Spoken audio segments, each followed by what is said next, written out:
शुक्लां ब्रह्मविचारसारपरमामाद्यां जगद्व्यापिनीं वीणापुस्तकधारिणीमभयदां जाड्यान्धकारापगां हस्ते स्फाटिकमालिकां विदधतीं पद्मासने संस्थितां वन्दे तां परमेश्वरीं भगवतीं बुद्धिप्रदां शारदां।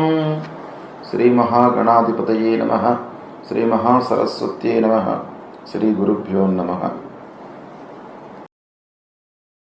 2024వ సంవత్సరంలో జూలై మాసంలో కర్కాటక రాశిలో జన్మించినటువంటి వారికి గోచార ఫలితాలు ఎలా ఉంటాయో తెలుసుకుందాం. ముఖ్యంగా కర్కాటక రాశి జాతకులకి అంటే కర్కాటక రాశిలో జన్మించినటువంటి వారికి ఈ జూలై మాసంలో సూర్యుడు ద్వాదశ జన్మస్థానాలలో సంచరిస్తున్నాడు. అంటే సూర్యుడి యొక్క సంచారము ప్రతికూలంగా ఉంది.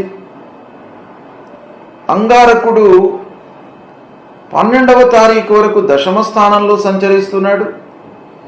12 తర్వాత మాసాంతం వరకు ఏకాదశ స్థానంలో సంచరిస్తున్నాడు. ఇది అనుకూలమైనటువంటి సంచారం. ఇక బుధుడు జన్మ ద్వితీయ స్థానాలలో సంచరిస్తున్నాడు, అనుకూలంగా ఉన్నాడు. గురువు ఏకాదశ స్థానంలో సంచరిస్తున్నాడు. ఇది చాలా శుభప్రదమైనటువంటి అంశం. భాగ్యాధిపతి కర్కాటక రాశి వారికి గురువు భాగ్యాధిపతి ఏకాదశ స్థానంలో సంచరిస్తున్నాడు. గోచార రీత్యా ఇది చాలా కలిసి వచ్చేటువంటి అంశం. శుక్రుడు ద్వాదశ జన్మస్థానాలలో సంచరిస్తున్నాడు, అనుకూలంగా ఉన్నాడు. శనీశ్వరుడు మట్టుకు అష్టమ స్థానంలో సంచరిస్తున్నాడు కర్కాటక రాశి వారికి. అయితే అష్టమ స్థానం గోచార రీత్యా ప్రతికూలం. కానీ సప్తమ అష్టమాధిపతి అష్టమంలో ఉన్నాడు. కొంతవరకు ప్రతికూలత తగ్గే అవకాశాలు ఉన్నాయి. అయినప్పటికీ అష్టమ స్థానము శనీశ్వరుడికి ప్రబలంగా ప్రతికూలమైనటువంటి స్థానం గనక శనీశ్వరుడి యొక్క బ్యాడ్ ఎఫెక్ట్ కర్కాటక రాశి వారికి చాలా ఉంటుంది.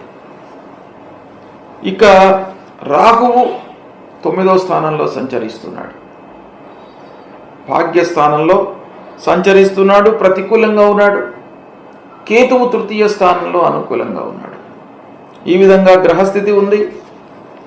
అయితే ఓవరాల్గా మనం చూసినట్టయితే కర్కాటక రాశి వారికి గురువు, బుధుడు, శుక్రుడు ప్రథమంలో మాసం మొదటి భాగంలో అంగారకుడు అనుకూలంగా ఉన్నాడు. కనుక కర్కాటక రాశి వారికి జూలై మాసంలో మిశ్రమ ఫలితాలే ఉంటాయి.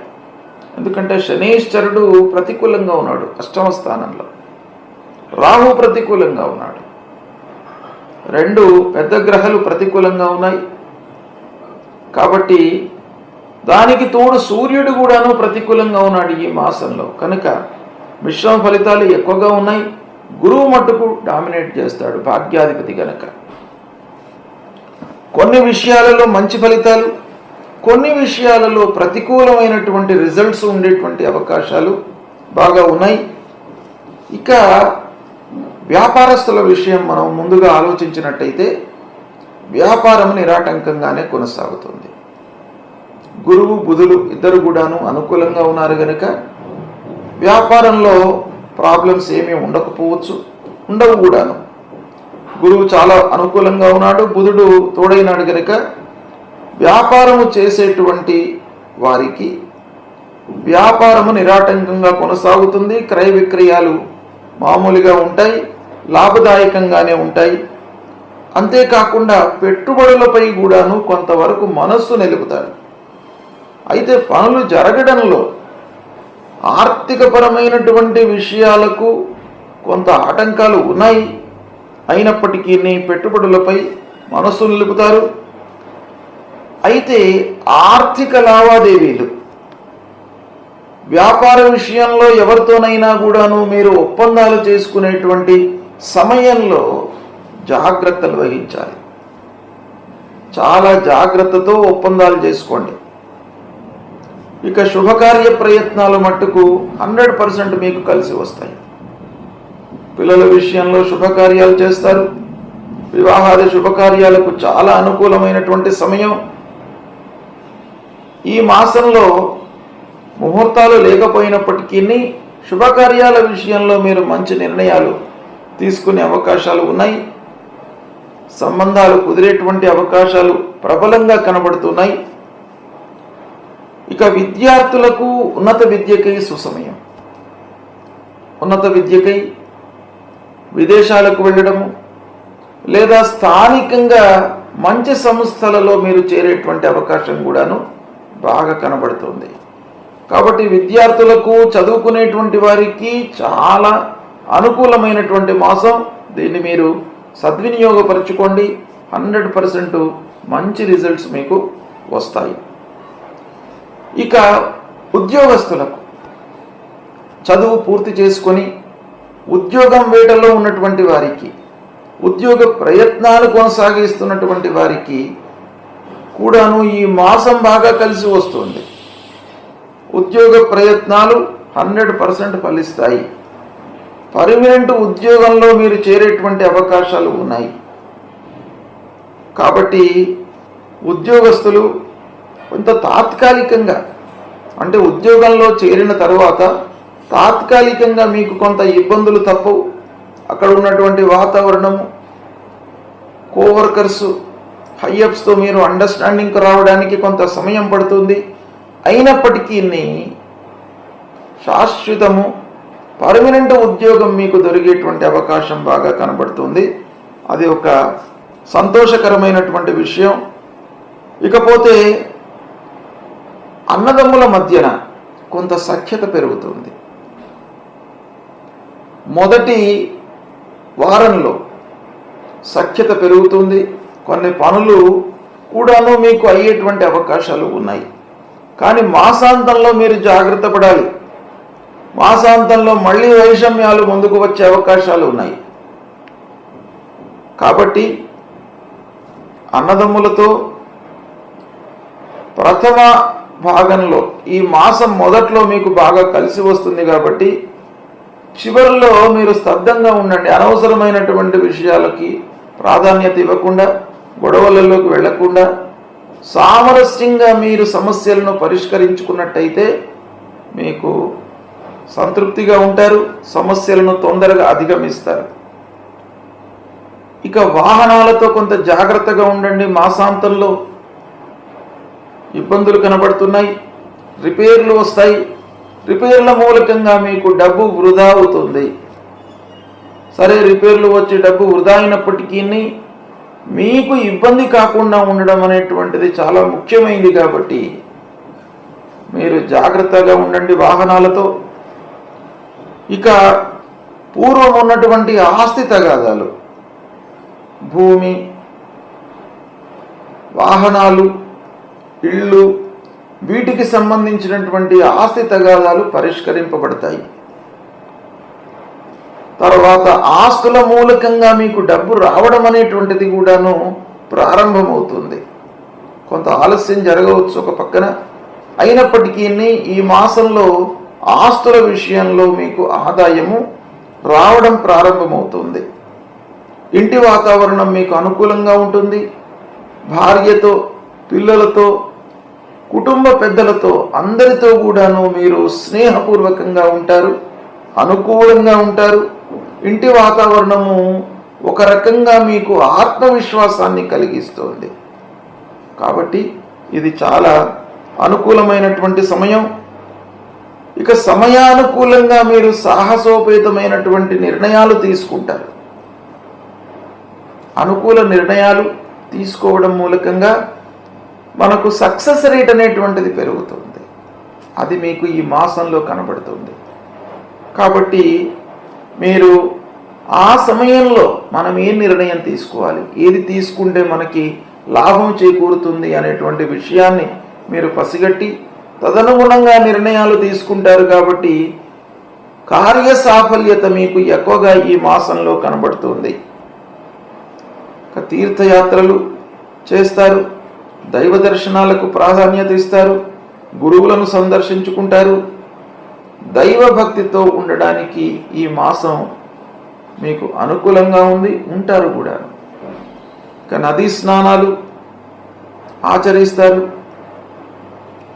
ఆర్థికంగా కొంత ఇబ్బందులు మట్టుకు కనబడుతున్నాయి. దాన్ని అధిగమించడానికి మీరు 2 మార్గాలను ఆలోచించాలి, వాటిపై మనసు పెట్టాలి. ఒకటి, ఖర్చులను నియంత్రించుకోండి. ఆర్థికపరమైన ఇబ్బందులు ఉన్నాయి కాబట్టి మీ చేతిలో ఉన్నటువంటి విషయం ఏంటి? ఖర్చులను తగ్గించుకోవడం. సరే, ఊహించకుండా మనకు ఫోర్స్డ్గా కొన్ని విషయాలు ముందుకు వస్తాయి, తప్పనిసరి మనం ఖర్చు పెట్టవలసి వస్తుంది. అలాంటివి ఒక పక్కన ఉన్నప్పటికీ మీరు మానసికంగా కొంత ప్రిపేర్ అయి ఉండాలి. అనవసరమైనటువంటి విషయాలకై మీరు ఖర్చులను తగ్గించుకోండి. రెండవది, ఆదాయాన్ని పెంచుకోండి. ఆదాయాన్ని పెంచుకునే మార్గాలు ఉన్నాయి ఈ మాసంలో, కాబట్టి దానిపైన మీరు కొంత మనసు నిలపాలి. ఆదాయము పెరగాలి అనంటే మనం కూడాను కొంత మనసు నిలపాలి, మానవ ప్రయత్నం కూడా చేయాలి. అప్పుడు భగవంతుడి యొక్క అనుగ్రహం కలుగుతుంది. కనుక ఈ 2 విషయాలపై మీరు మనసు నిలిపినట్టయితే ఆర్థిక ఇబ్బందులను మీరు అధిగమించేటువంటి అవకాశాలు బాగా ఉన్నాయి. ఇక మనస్పర్ధలు, వీటికి దూరంగా ఉండండి. అంటే మనస్పర్ధలు కలిగేటువంటి అవకాశాలు ఉన్నాయి. స్నేహితులతో, బంధువర్గంతో, జ్ఞాతులతో, చిన్ననాటి మిత్రులతో, తర్వాత ఆఫీసులో పక్కవారితో, అందరితో కూడాను మాసాంతంలో మనస్పర్ధలు వచ్చేటువంటి అవకాశాలు ఉన్నాయి. కాబట్టి దీన్ని తగ్గించుకునే ప్రయత్నాలు చేయండి. ఇక దూర ప్రయత్నాలు, అనవసరం అనుకున్నటివి మీరు అవాయిడ్ చేయండి, పోస్ట్పోన్ చేసుకోండి. ఇక ఆరోగ్యానికి ప్రథమ ప్రాధాన్యత ఇవ్వండి, ఆరోగ్యాన్ని రక్షించుకోండి. ఈ విధంగా కర్కాటక రాశిలో జన్మించినటువంటి వారికి గ్రహస్థితి ఉంది. తద్వారా ఫలితాలు ఇలా ఉన్నాయి. అయితే ఏ గ్రహాలు ప్రతికూలంగా ఉన్నాయి అనంటే, ముందుగా అష్టమ శని అష్టమ స్థానంలో ఉన్నాడు. గనుక కర్కాటక రాశి జాతకులు ముఖ్యంగా ఆంజనేయ స్వామిని కొలవండి. ఆంజనేయ స్వామిని కొలవడం మూలకంగా మీ లోపల మనోధైర్యం అనేటువంటిది పెరుగుతుంది. మానసికంగా మీరు దృఢంగా ఉన్నట్టయితే, శారీరకంగా దృఢంగా ఉన్నట్టయితే మీరు అన్ని సమస్యలను కూడాను అధిగమిస్తారు. గనక మీకు ఈ దృఢత్వము, మానసిక శారీరక దృఢత్వము ఆంజనేయ స్వామి మూలకంగా కలుగుతుంది. కనుక మీరు ప్రతినిత్యం కూడాను ఆంజనేయ స్వామిని దర్శించుకోండి. ఆంజనేయ స్వామి దేవాలయానికి వెళ్ళండి, మూలమంత్రాన్ని పఠించండి. తర్వాత అంగారకుడు మాసాంతంలో కొంత వృత్తిపరమైనటువంటి విషయాలలో ఇబ్బందులు కలిగిస్తాడు. సుబ్రహ్మణ్యేశ్వర స్వామి దేవాలయానికి వెళ్ళండి. ఇక రాహు 9వ స్థానంలో ఉన్నాడు, అమ్మవారి దేవాలయానికి వెళ్ళండి. నిశ్చలమైనటువంటి మనస్సుతో అమ్మవారి ముందు నిలిచి అమ్మవారి స్తోత్రాన్ని పఠించండి. తప్పకుండా మీకు మంచి జరుగుతుంది. ఇక అన్నిటికంటే ప్రధానమైనటువంటి విషయము ఆరోగ్యం. ఆరోగ్యాన్ని మీరు నిర్లక్ష్యం చేయకండి. ఈ మాసంలో ద్వాదశ జన్మస్థానాల్లో సూర్యుడు సంచరిస్తున్నాడు. ఆదిత్య హృదయాన్ని పఠించండి, సూర్యాష్టకాన్ని పఠించండి. సూర్యుడికి సంబంధించినటువంటి మూల శ్లోకం జపా కుసుమ సంకాశం కాశ్యపేయం మహద్యుతిం తమోరిం సర్వపాపఘ్నం ప్రణతోస్మి దివాకరం అనేటువంటి శ్లోకాన్ని మీరు నిత్యం కూడాను చదవండి, జపించండి. సూర్యుడికి నమస్కారం చేసుకోండి, సూర్యుడికి అర్ఘ్యప్రదానం చేయండి.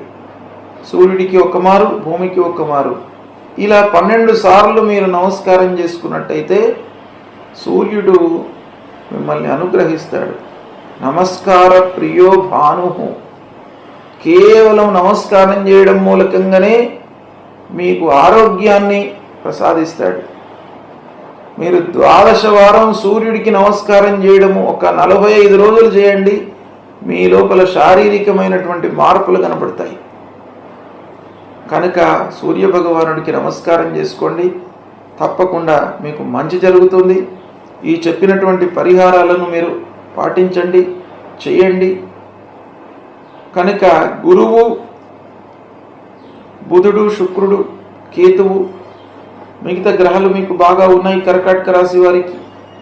కాబట్టి ఈ పరిహారాలు చేసుకున్నట్టయితే మీకు అన్ని రకాలుగా కలిసి వచ్చి శుభ ఫలితాలు ఎక్కువగా కలిగేటువంటి అవకాశాలు ఉంటాయి.